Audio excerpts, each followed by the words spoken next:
Bueno, hola a todos. No esperaba hacer este video y bueno, miren la fecha de su publicación. ¿Creen que esperaba tener que hacer y publicar este video? No, o sea, ni siquiera tengo un título para videos de jueves, así que tuve que usar el del viernes. Y no se preocupen, habrá un video de viernes como debe ser, el que realmente planeé saldrá mañana. Sin embargo, por alguna razón, no me imagino por qué los acorazados están en las noticias, y eso significa que de repente todo el mundo y hasta su perro se ha vuelto experto naval, como suele ocurrir con lo que se vuelve tendencia en redes sociales. Ahora, la razón por la que estoy haciendo esto es porque mucha gente en varios comentarios de diferentes videos estará diciendo que no. Necesitas decirnos qué piensas sobre las ideas actuales de acorazados. Bueno, no voy a hacer eso porque el canal es un canal de historia, pero si quieren escuchar cuáles son mis ideas en términos de lo que dice la historia sobre cómo podría ser un acorazado moderno, bueno, pueden hacerlo.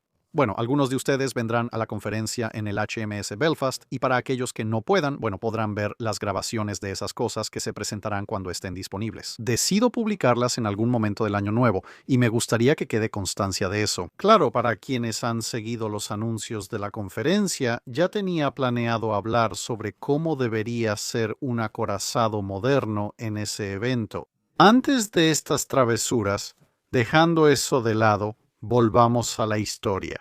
Porque una cosa a la que me he visto sometido como resultado de todas estas travesuras actuales es a una cantidad impresionante de personas, con algunas de las opiniones más ignorantes y ridículas históricamente sobre lo que es un acorazado y también por qué no han existido en las armadas modernas durante, bueno, unos 80 años. Quiero decir, dejando completamente de lado el hecho de que el Iowa seguía regresando, ya sabes, alguien debería hacer un meme de alguna manera el Iowa volvió. Pero aún así voy a abordar dos cosas. Una es, ¿qué es un acorazado? Y, en segundo lugar, ¿por qué los acorazados quedaron obsoletos? ¿O por qué se piensa comúnmente que los acorazados quedaron obsoletos después de la Segunda Guerra Mundial y más específicamente por el portaaviones? Así que, primero que nada, ¿qué es un acorazado? Bueno, mucha gente dice claramente, es esto, mira, aquí hay un acorazado muy bonito y te diré que sí, este es un acorazado bastante atractivo. Pero dirán, mira, un acorazado es un barco grande con grandes cañones y mucho blindaje, a lo que yo digo, sí, felicidades. Has logrado definir un acorazado describiendo el acorazado en su forma final. Esto cubre solo parte del tiempo que un barco considerado acorazado ha existido. Básicamente hiciste lo mismo que mirar un F-22 y decir, un avión de guerra tiene recubrimiento furtivo, misiles y motores a reacción. Sí, esa es técnicamente la definición de un avión de guerra moderno. Sin embargo, esa no es la definición de la gran mayoría de los aviones de guerra, ni tampoco define el término avión de guerra. Porque sí, este es un acorazado con muchos cañones grandes y blindaje pesado, pero si retrocedes solo unas décadas, aquí tienes otro USS Iowa. Y sí, ella tiene cañones grandes para su época, pero no son demasiados. Solo tiene 4 y algunos barcos considerados acorazados en su época tenían solo 2. Y tiene bastantes cañones más pequeños, cañones intermedios, cañones pequeños, todo tipo de cañones y al menos todavía tiene una buena cantidad de blindaje. Aquí está el HMS Canopus, que es contemporáneo del primer USS Iowa, al menos del primer acorazado Iowa. Y sí, tiene algunos cañones grandes y muchos cañones más pequeños. Si vemos nuestras estadísticas de blindaje, aunque no es una gran cantidad de blindaje, es algo considerable. Algunos cruceros de su época están técnicamente mejor protegidos que ella en grosor absoluto. Retrocediendo otra década más o menos, llegamos al HMS Benbow, uno de los acorazados de la clase Almirante, y sí, no es un gran número de cañones grandes, aunque hay que admitir que es un cañón grande y hay otro en la parte trasera. Ahora pasamos de 9 a 4 y luego a 2 cañones grandes. Aún tenemos mucha armadura, pero ¿por qué retroceder? En unas décadas llegamos al HMS Guerrero, el primer acorazado blindado de la Marina Real. Y sí, aquí ya no hay cañones grandes. Claro, Sus cañones no son pequeños, pero hay muchísimos y no son más grandes que los cañones que podrías encontrar en muchos otros barcos. Hasta aquí, cañones de 16, 12 y 135 pulgadas. Claro, salvo algunos cruceros extraños, solo los verás en barcos capitales, pero Guerrero tiene cañones de 68 y 110 libras, y puedes encontrar cañones de 68 y 110 libras en casi todos los barcos de la Marina Real en este periodo, incluso en las cañoneras.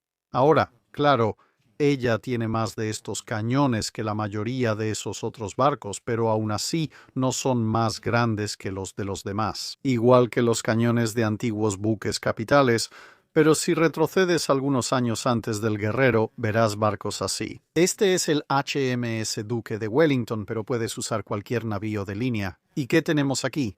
Bueno, una vez más, como el Guerrero, no tenemos cañones que sean particularmente más grandes que los que encontrarías en casi cualquier otro buque de guerra, solo que hay muchos de ellos.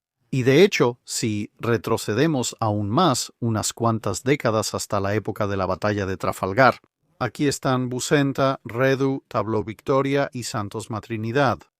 Buques de guerra de primera clase en 2 casos y de tercera en los otros 2.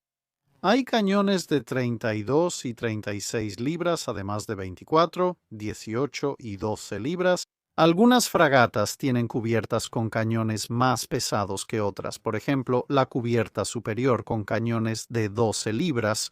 La cubierta principal de cañones del USS Constitución solo tiene cañones de 24 libras. Así que, aunque el Duque de Wellington llevaba algunos de los cañones más grandes, incluso si muchos otros barcos, hasta de tamaños muy pequeños, también lo hacían, aquí tenemos lo que son indiscutiblemente acorazados. Ahora no solo tienen cañones que no superan a los de buques de guerra más pequeños, también llevan varios cañones más pequeños que los de muchos buques de guerra menores. La diferencia clave es que hay muchísimos. Antes de que alguien diga, no, son navíos de línea, revisa la etimología. ¿De dónde viene el término acorazado? Viene originalmente de la forma muy larga, barco que es apto para estar en la línea de batalla. Eso, como una categoría, es decir, un barco que lleva suficiente poder de fuego y es lo suficientemente fuerte como para estar en la flota principal y enfrentar al enemigo en una gran flota. La acción se ha abreviado de muchas maneras diferentes, pero todas significan prácticamente lo mismo. Tienes barco de línea, línea, barco, línea de acorazados. Oh, mira, quita la parte de línea de y obtienes acorazado. A mediados del periodo victoriano surgió la tendencia de llamarlos liners, es decir, barco de línea. Si quitas barco de, queda línea en plural, liner. Afortunadamente, eso desapareció cuando empezaron a aparecer los transatlánticos y la gente se dio cuenta de que eso podía ser muy confuso. Y bueno, aquí está el Mary Rose. Este también es un acorazado, pero desde el Duque de Wellington hacia atrás, todos son de madera y casi no tienen blindaje. Sí, un navío o acorazado de línea, como quieras llamarlo. Su casco será más grueso y pesado que el de una fragata, brindando cierta protección contra armas ligeras y disparos lejanos. Pero a las distancias típicas en las que realmente vas a entrar en combate cuerpo a cuerpo, no te va a brindar mucha protección en absoluto, contra disparos de cañón a quemarropa de casi cualquier calibre que una nave PI te vaya a disparar, así que claramente un acorazado no se define por tener enormes cantidades de blindaje. De hecho, realmente solo hay 2 cosas que conectan a María Rosa y las galeones españoles con el Yamato, Iowa y Vanguard. Y eso es todo. Acorazados, línea, barcos de línea. Como mencioné, sin importar la terminología, los barcos más grandes y poderosos de tu flota tienen mucho de lo que sea. Tienen el mejor poder de fuego de la época y la mejor protección disponible para ese periodo. Que en la primera mitad del siglo XX esto implicara cañones enormes y blindaje de acero no fija ni congela la definición de un acorazado a ese nivel. Y sí, la gente podría argumentar sí, pero eso es lo que tenían los últimos acorazados. Bueno, sí, pero mira lo que acabamos de discutir. Por esa definición, no habrías podido llamar acorazados a los buques acorazados porque la definición anterior habría sido un barco hecho de madera disparando cañones de ánima lisa. Y entonces no habrías podido llamar acorazado al HMS Devastation, porque en ese momento la definición habría sido barco blindado con muchos cañones y el Devastation no tenía tantos cañones. Y luego, cuando avanzas al periodo de los Dreadnought, se diría que el Dreadnought no es un acorazado. Los acorazados anteriores tenían cañones grandes y varios pequeños como batería secundaria. Así que no puedes limitarte a decir, oh, bueno, así se llamaba el último acorazado, y ser muy específico sobre lo que usaba la última generación, porque la terminología es algo fluida.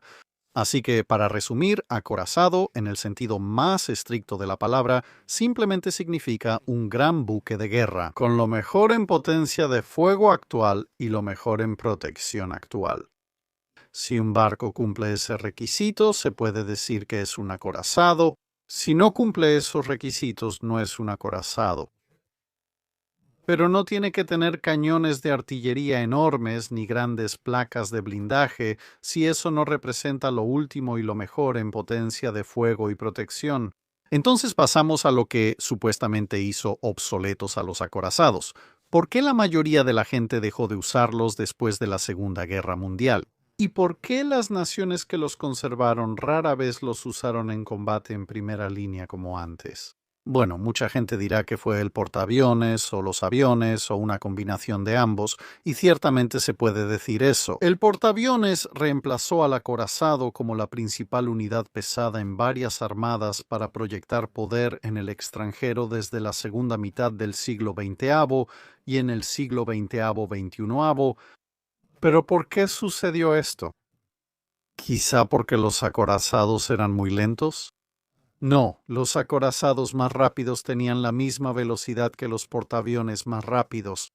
Al final de la Segunda Guerra Mundial, los acorazados más lentos seguían siendo de primera línea. Y ciertamente, todos los acorazados modernos en realidad eran considerablemente más rápidos que muchos portaaviones, especialmente los portaaviones de escolta, pero también algunos otros portaaviones que eran considerados al menos portaaviones ligeros de flota. Así que a los acorazados ciertamente no les faltaba velocidad. ¿Quizás era el Departamento de Protección? En realidad, absolutamente no. Al final de la Segunda Guerra Mundial, los acorazados eran mucho más resistentes y mejor protegidos contra ataques enemigos que cualquier portaaviones. Entonces, a flote, la gran mayoría de los portaaviones tenía poca o ninguna defensa contra torpedos.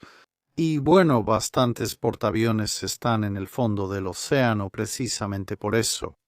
La mayoría de los portaaviones tenía poco blindaje y los que sí lo tenían solo contaban con esa protección contra el fuego de artillería de cruceros y o bombas promedio. Ciertamente no iban a resistir el fuego pesado de proyectiles de acorazado y tampoco iban a poder soportar ningún tipo de bomba realmente potente. En muchos casos podían ser gravemente dañados o hundidos por bombas pequeñas, cosas que los acorazados solían soportar como si casi no les molestara. Si quieres ser cruel, un kamikaze impacta un portaaviones clase Essex. Mueren entre 600 y 700 personas y el barco regresa a Pearl Harbor por 6 meses o incluso a Estados Unidos. Un kamikaze choca contra un acorazado estadounidense en la misma formación y dicen, oh mira, camino por el costado del USS Missouri. Hay una pequeña abolladura en el borde y los acorazados llevaban armamento antiaéreo mucho más pesado que los portaaviones.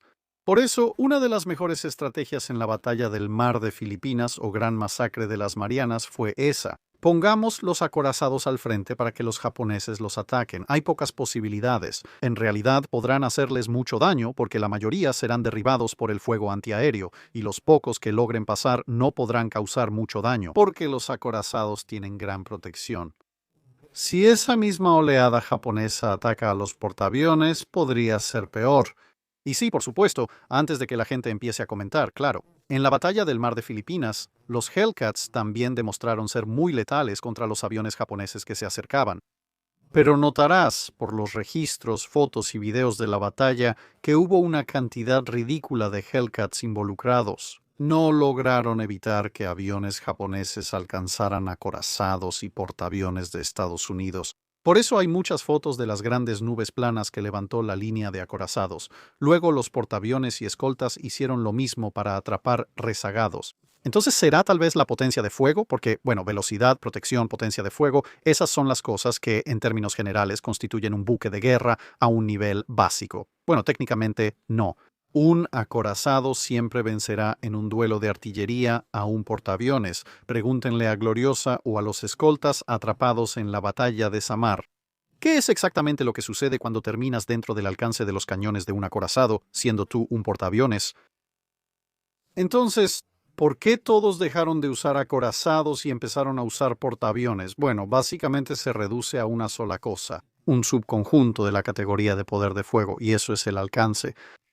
Verás, para la década de 1940, un acorazado podía destruir prácticamente cualquier cosa que existiera, siempre y cuando esa cosa fuera lo suficientemente amable como para existir brevemente dentro de un radio de 20 millas del acorazado, más o menos. Y eso significaba que el acorazado normalmente tenía que ir a buscar la cosa que quería destruir, y muy a menudo la cosa que quería destruir se escapaba, lo cual podía ser un problema. No obstante, un portaaviones podía transportar municiones como torpedos, bombas, cohetes o su combinación. Podía atacar objetivos a cientos de millas con mucho mayor alcance. Y además, ahora nadie puede escapar de un avión con un barco. Claro, tenías que encontrar el objetivo que querías atacar, pero ese era un problema para prácticamente cualquiera. Así que la gran ventaja que tenía un portaaviones sobre un acorazado era que podía atacar desde mucho, mucho más lejos. Si ponías un portaaviones contra un acorazado, el portaaviones podía atacar al acorazado cuando el acorazado no podía responder, y el portaaviones podía seguir atacando al acorazado una y otra vez, mientras el acorazado intentaba acercarse. Y por lo tanto, los mayores niveles de protección que tenía el acorazado no necesariamente importaban tanto, porque incluso si no lo lograbas a la primera, probablemente tendrías 2 o 3 intentos más, al menos antes de que se convirtiera en un problema grave. Y por supuesto, eso también se tradujo en: puedes alcanzar objetivos en tierra mucho más lejos de lo que puede el apoyo de fuego de los cañones de un acorazado. Y eso es básicamente la clave que permitió que el portaaviones reemplazara al acorazado. Simplemente el hecho de que podía alcanzar cosas mucho más lejos y en muchos casos podía atacar objetivos que estaban fuera del alcance en el que esos objetivos podían responder. Y si intentaban responder de una manera similar, es decir, con aviones, por supuesto, podía defenderse a larga distancia, usando sus cazas para impedir que las municiones alcanzaran el portaaviones o al menos disminuir notablemente su cantidad. Mientras que, por supuesto, con un acorazado, sí iba a enfrentarse cara a cara con un oponente de igual nivel 9 de cada 10 veces. El otro lado lanzará proyectiles aun si logras una victoria casi perfecta. No existía una propiedad intrínseca de ser portaaviones que hiciera obsoleto a un acorazado de inmediato o para siempre. Nada más. Al final de la Segunda Guerra Mundial, aún había situaciones donde un portaaviones no podía operar, pero un acorazado sí. Por ejemplo, mal clima, niebla y la noche, aunque los aviones para operar de noche se incorporaron gradualmente al final de la Segunda Guerra Mundial. Así que había circunstancias en las que un acorazado, técnicamente, podía nivelar bastante el campo de juego para intentar acercarse a un portaaviones o a un grupo de portaaviones.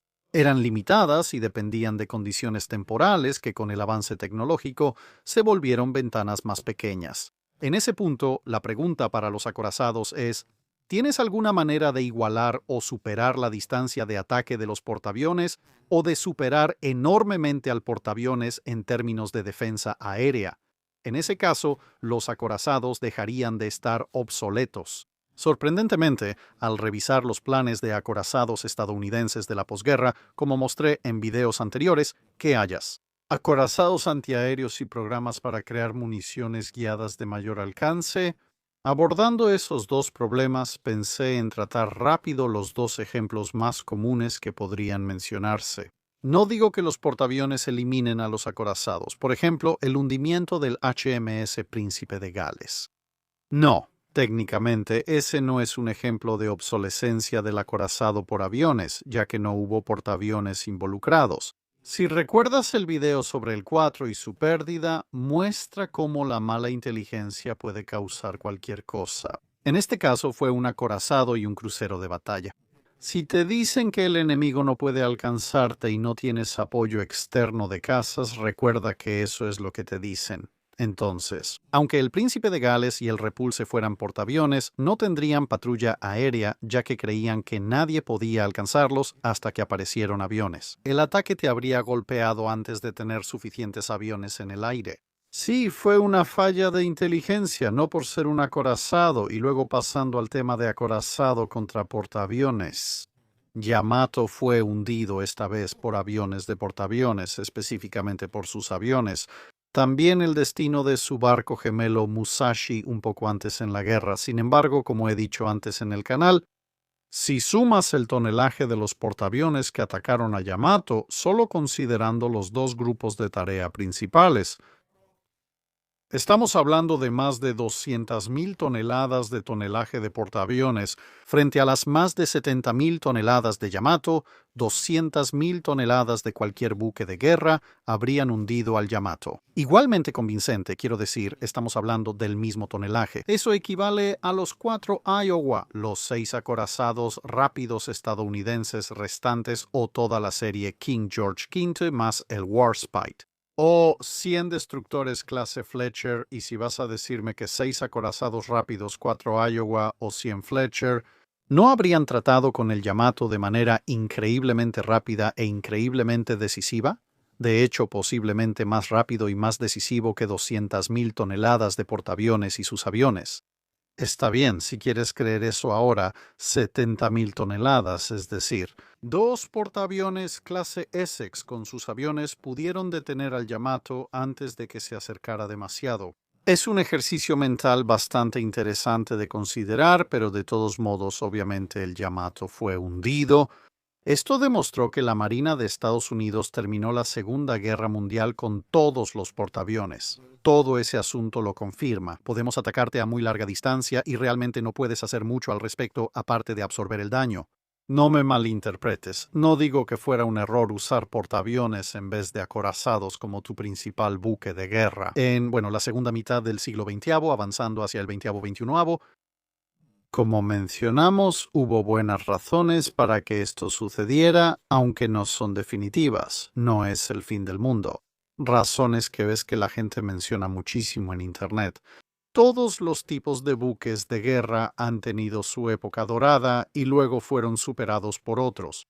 Y luego ese buque de guerra, a su vez, ha sido superado por algo más nuevo. Aún así, y a veces es un regreso a una forma o concepto más antiguo, solo renovado y actualizado. Así que, ¿quién sabe cómo serán las cosas en el futuro? Quiero decir, estoy seguro de que durante todo esto ha habido varios submarinistas enojados lanzando cosas a la pantalla y gritando que el submarino es el buque capital moderno. Y esa es una discusión completamente aparte. Los SSBN ya tienen asegurado el poder de fuego, así que eso está cubierto. Esperemos que sí. Eso resume un poco más precisamente lo que realmente es un acorazado y lo que no es, y por qué los acorazados prácticamente desaparecieron y fueron reemplazados por portaaviones. Y con eso en mente, o esto fue una distracción de unos 25 minutos, o ahora pueden volver a gritarse entre ustedes en Twitter, Blue Sky, Facebook o donde sea. Estas discusiones ocurren ahora, pero al menos serán gritos históricamente precisos. Tengo varias bolsas de palomitas de distintos sabores y en parte todo esto me parece divertido. Me asombra cuántas personas son expertas en temas como la guerra de tanques, y luego, de inmediato, pasan a ser expertos en casas de sexta generación y después se convierten en expertos inmediatos en plantas nucleares. Y luego aprenden rápidamente todo sobre los detalles del sistema legal de un país extranjero. Y ahora, esta enorme multitud de personas increíblemente talentosas, ya sabes, con un coeficiente intelectual de 250, de repente se han convertido todos en expertos en diseño de buques de guerra. Me pregunto en qué serán expertos luego. Me quedaré en mi rincón de historia naval para explicar los detalles finales sobre por qué los alemanes diseñaron y construyeron el SMS Blücher. Hasta luego.